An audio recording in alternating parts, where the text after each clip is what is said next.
Hello everyone, welcome to my spoiler attack of Captain Marvel. And can I just say that eye scratching stuff was horrible? I hated it. I hated it so much. Like, why?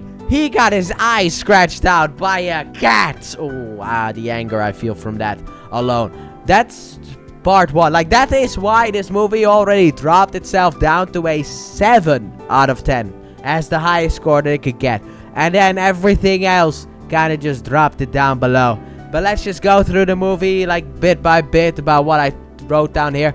It's because this movie starts off with perfection, people. Perfection! A beautiful tribute to Stan Lee. Why wasn't that in Endgame? Why didn't they use that one in Endgame? It had to be with the worst of the MCU so far. As in Phase 1, 2, and 3.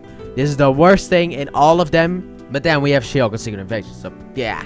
But why did it have to be in this one? Why couldn't it have just been in this one and in Endgame, you know? I also remember people being really upset about this movie. And then when Endgame came out, like, there was this cut of the movie, which was like the like anti-Captain Marvel cut or whatever. And it was like someone just edited the movie so that any scene where Captain Marvel is in, it's just she's gone. And I will say this, I watched that version and it just shows how little she actually has to do in Avengers Endgame for the stuff that they basically pushed her up to be like this. We need this character, otherwise we can't win. And then if you cut her out from the movie, it doesn't really do much. I mean, the only thing that happens is Thanos' ships attack the Avengers, and then she comes in and destroys the ships. But technically, Iron Man and family could do that too, so it's kind of like a whatever. And technically, Asgardians, I feel like, could do that too. But overall, that is basically, I just thought it was fun to talk about because, you know, this movie is very controversial. And I am basically in the middle on this movie where I'm like, it's not that bad, but also ain't good. But the Stan Lee tribute, it did make me feel emotional again. I was like, Stan Lee! I've had that throughout this whole movie series, but I wanted to specifically talk about this here. Like, I saw Stan Lee in Agent Carter and Captain America: The First Avenger, and I was just like, Stan Lee, why are you gone? And but I wanted to talk about that here. So any future movie where we have a Stan Lee a cameo, we got a lot of those upcoming, I will be like, Stan Lee, why? R.I.P. the legend. Anyway, so the movie starts off with a past kind of thing, where Carol Danvers is kind of remembering her past, but then it's like a dream, and she wakes up, and she gets trained by Jan Rog, who, you know, Jude Law. And I will talk about his character right now. He's a bad character. What can I say? He plays the mentor part for Carol Danvers pretty well. I like that. Kind of wish there was more of her, but I like that in a sense where it's like the mentor figure. But we'll get to that. We'll get to that when we get to that. But Jan Rog overall plays does his best. Like, he's a good mentor for Carol Danvers. The problem is that he is a terrible villain in this movie. But we'll get there when we get there, because he's the bad guy of the movie. The movie does like a twisty thing, but like I said, we'll get there. But she wakes up, and then she has a sparring match where she shows a little bit of emotion, where she just has a little bit of fun, but also shows her anger, and it's like, you're not allowed to be angry, woman. And it's like, when I first saw this, and also probably people on the internet, it was like, is this like, you know, pretending like women always tell women that they shouldn't have emotions? Because there's a difference between having emotions and controlling your emotions, but whatever. But overall, they have a sparring match, and then afterwards she goes off to talk to the Supreme Intelligence, who is, yeah, that's Marvel. But we'll get there when we get there. And after that, they go over to this planet where they have like a meeting with someone. I forgot who. I didn't really feel like it was important enough to remember. But basically, I will say this, the planet looked beautiful. I will say that the Kree home world, like I would say about the first hour of this movie, it's actually pretty good. It's not really fantastic or anything, but it's pretty good. I'll say that first half of the movie is pretty good. Then it just drops like a ball. But we get to see the planet. It is beautiful, and we go on this mission in order to find someone who knows like something about the Skrulls, I think. And we need to get there before the Skrulls do. So let's go, team. And we go over there, and they have a little bit of a team banter, which I enjoyed. You know, I like that kind of stuff, team banter. It wasn't perfect, but it was good enough. And so they head over there. They go to that planet, and what do you know?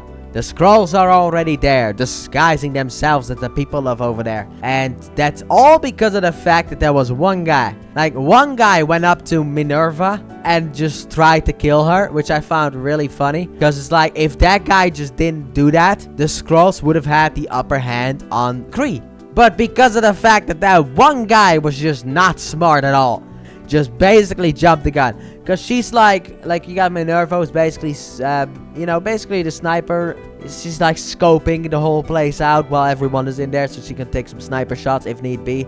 And then one of her teammates walks up and is like, don't worry about that. That person is, like, there are no scrolls here, because there are no green people here. Okay? And then she looks through a scope again, and then she sees that guy who she's talking to at the moment. And then she's like, you're the bad guy, kapah. And then, she basically tells the rest of the people, like, scrolls are here. So, Carol Danvers gets captured by Talos, or Talos, I don't remember how you pronounce his name. So, Carol Danvers gets captured as the others fight to get out alive, basically. And then we get, Talos is basically probing her memories. By the way, which one of these two directors likes to suckle on some toes? I'm just asking for a friend, as in Carol Danvers had her toes out during this whole sequence. I remember to write that down, because of the fact that I was, like, so weird. Why does she have her toes out? I called it toes out escape. But, like, they took off her boots. Why? Who's got a toe fetish here? Just asking. Anyway, they probe her memories, we get some flashbacks, and we basically learn that, the woman in her dreams, I guess, is named, Wendy Lawson, but Marvel, and they gender swapped it. Now, let me complain about this for a wee bit, okay? Because it says here on Wikipedia, which may or may not be accurate, the co-director Anna Boden suggested that they would gender swap Marvel, which I hate. Also, initially, Marvel was originally written as a love interest, which I also hate. I wish that they went with the storyline that they did right now. However, instead, Marvel is a male. That is all they had to do. And Feige said that changing Marvel's gender was important to Danvers' development in the film, giving her No, it's not. No, it wasn't. Don't you gender swap people.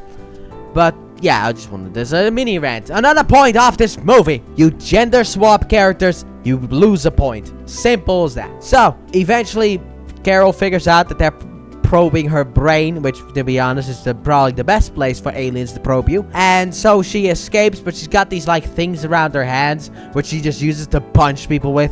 I like this escape overall, because there's one guy who just runs up and just like, and she goes back, and punches him. But she just basically takes everyone out like they're nothing, which, I don't like the overpowered Captain Marvel.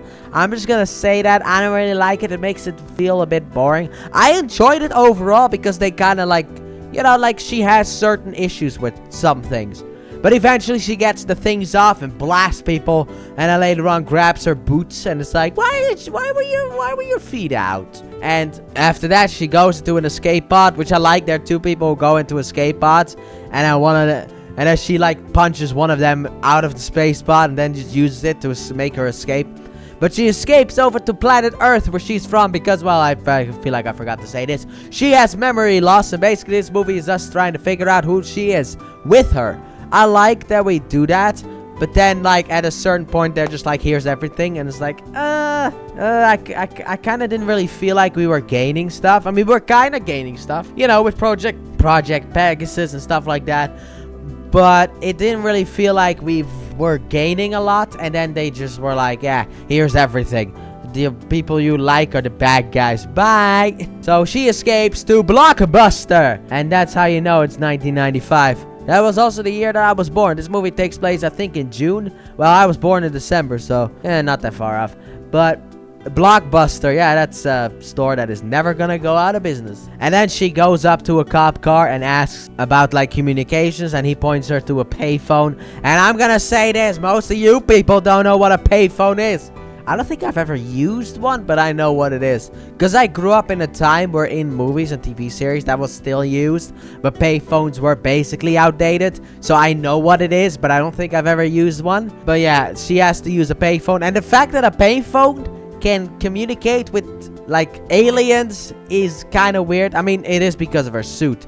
But still. Also, she arrives there at nighttime. Has she been trying to make contact? And has that cop been sitting in that car until, like, what? Like, the afternoon? For, like, 12 hours. That cop has been sitting in that car. And Carol Danvers has been trying to contact home base. Anyway, eventually, she gets, she makes contact, tells Jan Rock where she is. And Jan Rock is like, we'll go over there and get you. And then they go over there. It's 22 hours, so now we know the time span of the movie. And then afterwards, the cop guy apparently called back up, and S.H.I.E.L.D. has arrived. So we have Coulson there, who talks to the cop, and it was like, my man, Coulson. I heard his voice, and I was like, my man.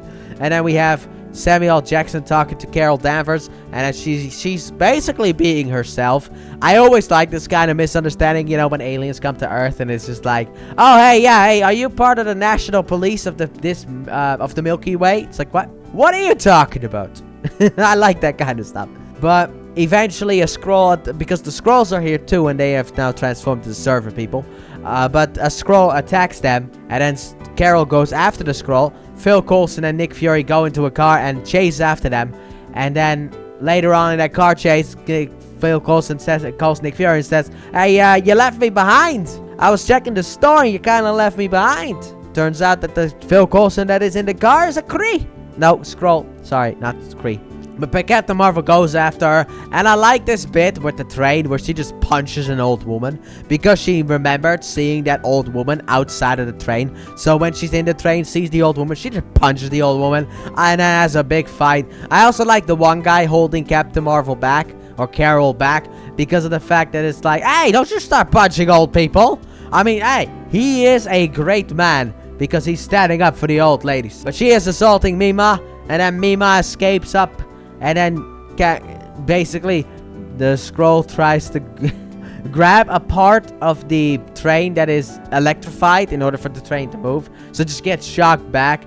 And, yeah, eventually the Kree does escape, sadly enough. And now Carol doesn't really know what to do with herself. So, next up, we basically get the horror. Well, first we get the fact that Nick Fury takes out the Skrull. Sorry. Kree are the bad guys. What do you want from me? Even though I already knew Kree were the bad guys, because I watched Agents of S.H.I.E.L.D., which may or may not be canon. At the moment of recording this, it is not confirmed to be canon at all, as in, like, no character from Agents of S.H.I.E.L.D. has shown up in, like, a Marvel property. Maybe it's gonna happen in Agatha, but I haven't watched that yet, so I'm preparing this way in advance. But Fury turns the car, the Skrull dies, and then S.H.I.E.L.D. takes the Skrull and is like, oh, hey, look, alien life exists. Yay. But basically, Captain Marvel tries to figure stuff out, and because of the fact that she did remember certain things, like, I think Project Pegasus is what she remembered, and also the woman herself, the Marvel, which I hate calling that woman Marvel. The actress ain't bad, it's just,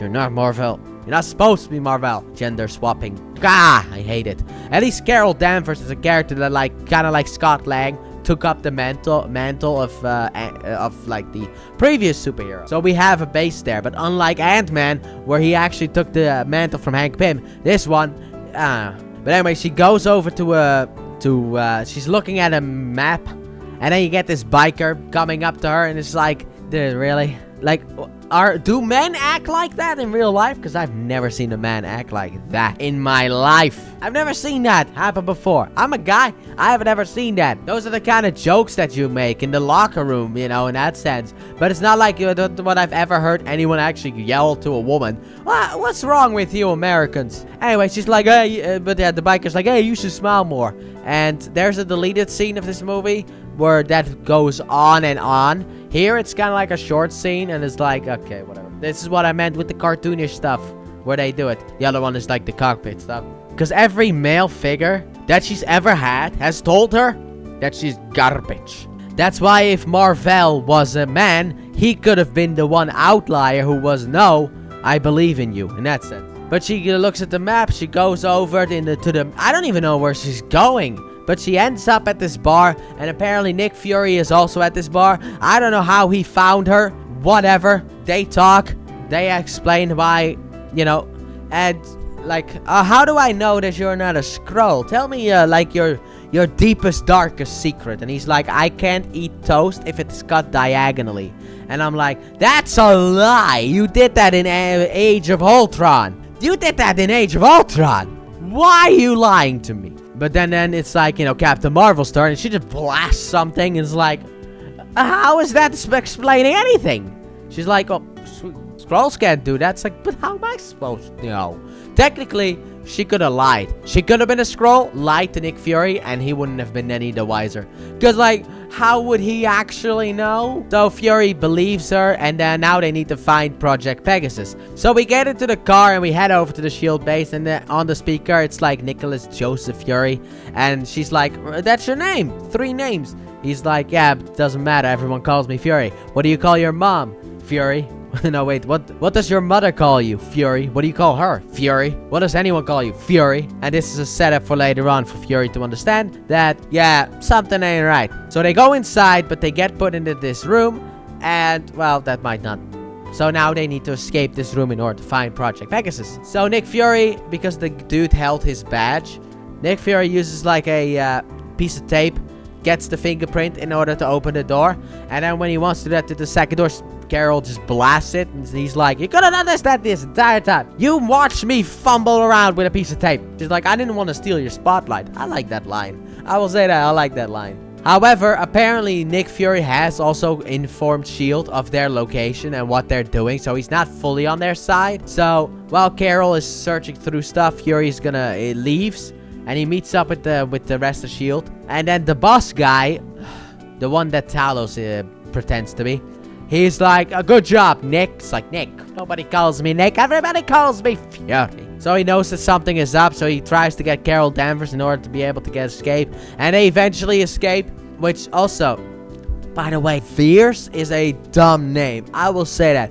It's because of a dog tag. They find a dog tag that has, like, Carol Danvers on it, but they only find the piece that said Fierce. So they call her Fierce, and it's like, come on. Such a dumb name. I just thought I'd mention that. Because everyone in here in this movie calls her Fierce. Because she's like, I'm Fierce. She's like, no, you're Carol Danvers. Technically, you should be called Verse. Not Fierce, but Verse. But they escape S.H.I.E.L.D. And then they head over to their,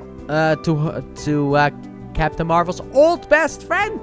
To Maria, boys. And wow, this is where the movie takes a nosedive. This is the moment when this movie goes from, yeah, it's pretty good to, oh, God. The beginning of the end. So they go over to Maria. By the way, these two have been besties since they were kids. Especially with what Maria says later on. Like, you were there for my pregnancy, me being a mom. I'm like, where's the dad? But let's be honest here. Everyone's probably a deadbeat. But like, you know, I mean, that kid's gonna grow up with daddy issues. Which you can understand if you watch WandaVision. Because she's an idiot. But basically, later on she says, you helped me through all this stuff. Which makes me think, yeah, okay. You two have been best friends for decades. So your best friend is gone. You thought your best friend was dead. Turns out she is alive. She's right there. And what do? You don't do anything. Basically, you think your best friend is dead, and all you give is a sup when they're back. No emotional moment, nothing. She has a little bit of an angry moment later on. But still, what do you mean? Like, immediately should have had maybe ran up or something like that. Maybe start to cry a bit, like, oh my God, she's alive. And then also get angry, but it's like, why didn't she call? No, we don't really get that. This is what I mean when I say that I just don't like it. Because it feels like these two aren't friends. These two don't feel like friends. I don't have any friends. But even I can tell. Like, I might not be able to tell when two actors have chemistry on screen, but by golly, I know friendship when I see one, and this ain't it. They don't care about each other. Let's just be honest. Like, they're acquaintances. You know, like, if Carol Danvers breaks her leg, Maria would be like, that's a shame. But if Carol Danvers is shot, she'll be like, that's a bit sad. I didn't want that to happen. I mean, I don't really care if you break your leg, but I don't really want you to die. That's kind of like the friendship that I feel from them. So they eventually go into the house, and then Talos shows up and is like, oh, hey, you've been fighting on the wrong side. Let me explain everything with this black box. So they go through this black box, and Carol gets all her memories back, and basically she got her powers by shooting the Tesseract core, which at the moment we don't know it's Tesseract, but we'll get there when we get there. But she basically shoots the core, and that's how she got powers. Is this another character that got powers from the Tesseract? Oh god, are you gonna be turning out to be a mutant late? Are you a daughter of Magneto? Because that's what happened last time. But then we get, like, you know, the plot twist where it's like, oh my god, the people that I've been working for are the bad guys. Like, yep. So, what are we gonna do about that? Nothing. Like, no emotion. We're not gonna show any emotion.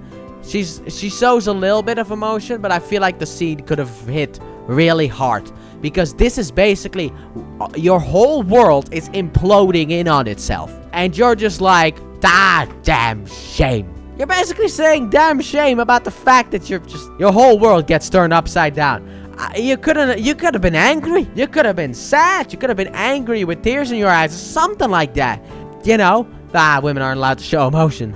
But now that we know, also, she kind of calls it into question a little bit, but I feel like she should have questioned it harder. But also not really, because those were her memories. So now we know who the bad guys are. We now need a plan.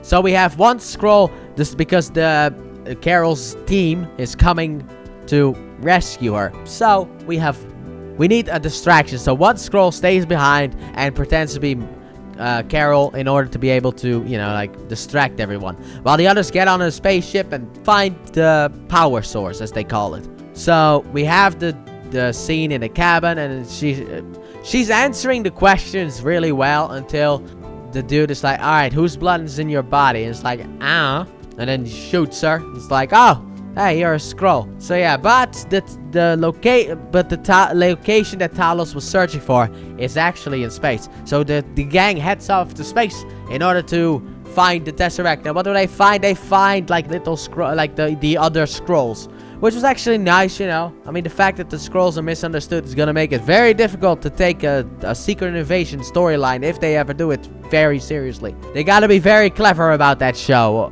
or movie, or just, you know, ruin it. So they learned that the Tesseract is the main power, but the reason that Talos wanted to go there is because of his family being there, not because the fact that the Tesseract was there. Because he couldn't care about the Tesseract. And this was the other point, this was the other part that I meant, that they tied it back to phase 1. With the fact that it's like, look, the Tesseract, we have Coulson. It's phase 1-isms, right? Oh, by the way, the cat that goes throughout the whole movie. I'm not really going to talk much about the cat. It's apparently called a Flurkin. I don't like cats.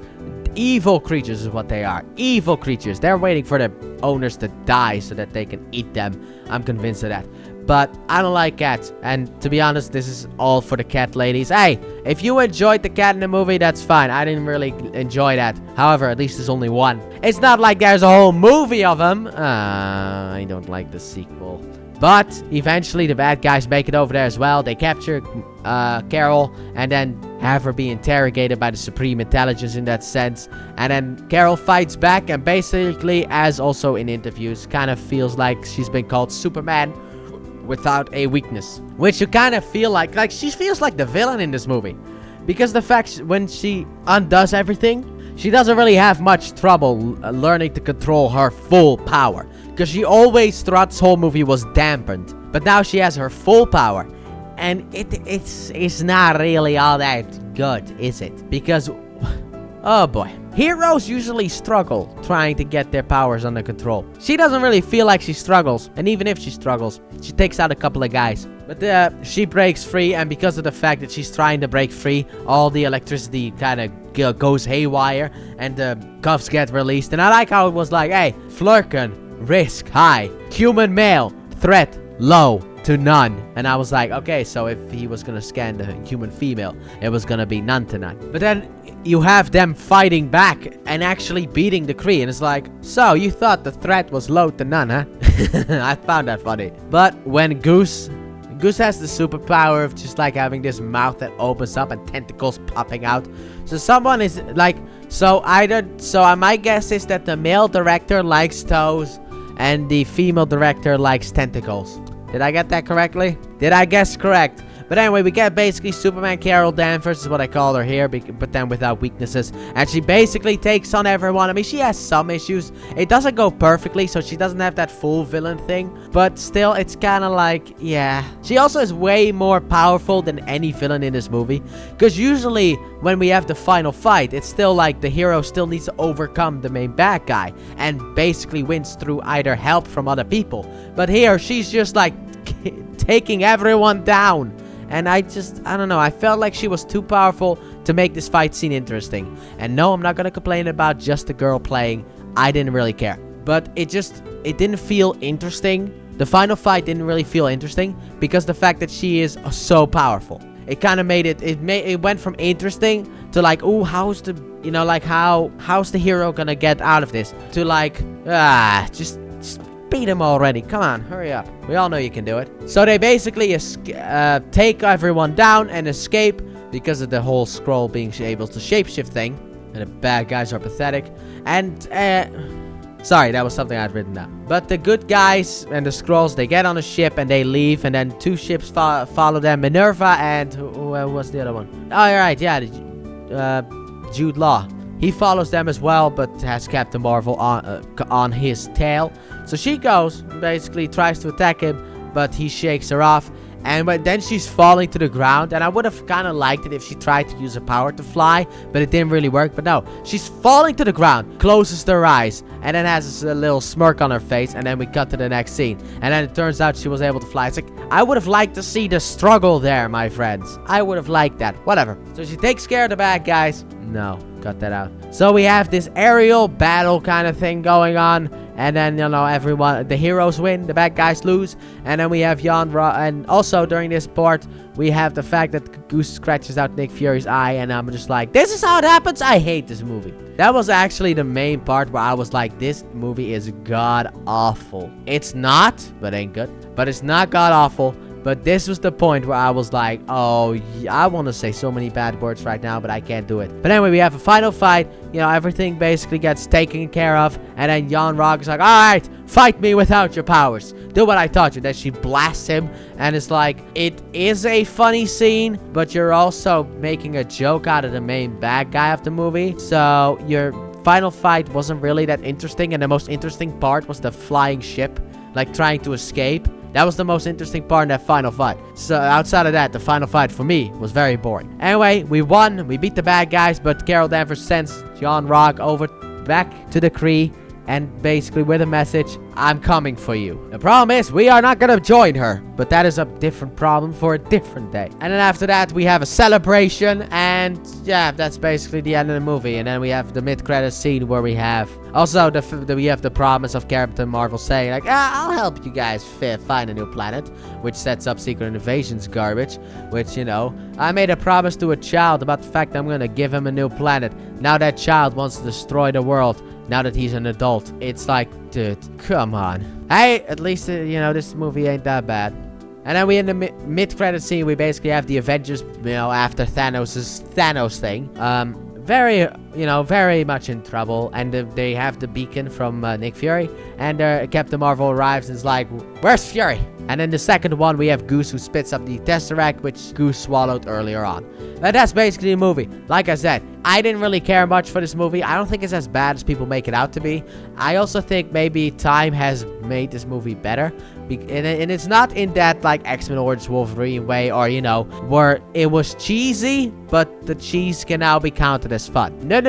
This one is more like, yeah, this movie's just, like, there's been so much more bad stuff coming out after this movie that it's just, this movie just fits in perfectly, and it's kind of like a shining light among the garbage, but it's still just like I mean, it's not everything. It's like on the level of Phase 4 and 5, but it's like one of the better things out of Phase 4 and 5, of the things that aren't really that good. But it ain't Secret Invasion, it ain't She-Hulk, so it's like, it's already a masterpiece in that sense. But it's not, so it's kind of weird feeling out this movie. But let me know your thoughts down below about this movie. What did you guys think? Did you love it? Did you not like it? Why? Comment down below. I like to see people give reasons as to why.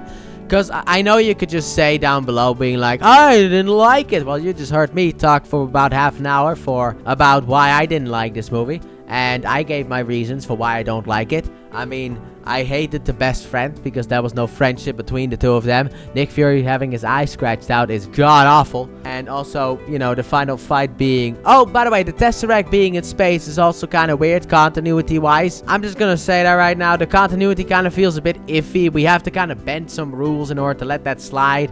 I'm willing to because, you know... This movie is supposed to be canon. But we have to really bend some rules in order for the Tesseract to be like, they took the Tesseract up to space. And now it's back on Earth. And now we're going to use it in the Avengers movie. And maybe also in Thor. But I don't remember if it wasn't Thor. But we'll get there when we get there. But like I said, comment down below your thoughts. You can be spoilery as you want to. Have fun. And yeah, thank you all so very much for watching. And I do hope you guys have enjoyed. And if you did, please like button, subscribe if you're new, if you're not already.